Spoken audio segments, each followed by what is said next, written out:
Friends అందరికీ నమస్తే. ఈ హాట్ సమ్మర్లో క్రికెట్ ప్రేమికులకి మరొక ఉత్సాహాన్ని ఇచ్చే టోర్నమెంట్ అయితే రాబోతుంది. IPL season 2025. సో నేనేంది ఐపీఎల్ గురించి చెప్తున్నాను అనుకుంటున్నారా? ముఖ్యంగా ఈ ఐపీఎల్ సీజన్లో ఈ క్రికెట్ మ్యాచ్ల ద్వారా చాలా మంది యూత్ అయితే చూస్తుంటారు.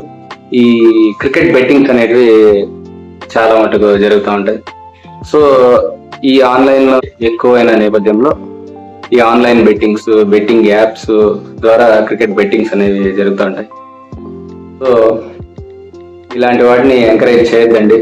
ఎవరే కానీ స్టూడెంట్స్ అయితేనేమి, ముఖ్యంగా క్రికెట్ ప్రేమికులు ఎవరైతే ఉన్నారో క్రికెట్ ను ఆస్వాదించండి అంతవరకే. ఎందుకంటే రీసెంట్ గా యూట్యూబర్స్ అయిన భయా సన్నీ యాదవ్ ని, అలాగే లోకల్ బాయ్ నానిని కూడా ఈ బెట్టింగ్ యాప్స్ ప్రమోట్ చేయడం వల్ల పోలీసులు కూడా అదుపులోకి తీసుకున్నారని మనం చూస్తున్నాము. సో ఇలాంటి వాటి వల్ల చదువుకునే విద్యార్థులు అయితేమి, అలాగే జాబ్ చేసే వాళ్ళు ఎంతో మంది సఫర్ అవుతున్నారు అనమాట. రీసెంట్ గా గ్రామ సచివాలయం ఉద్యోగి కూడా ఈ పెన్షన్ డబ్బులను పంచడానికి ఇచ్చిన పెన్షన్ డబ్బును కూడా ఈ బెట్టింగ్ యాప్స్ లో నష్టపోయానని కూడా ఒక వీడియో రిలీజ్ చేశాడు.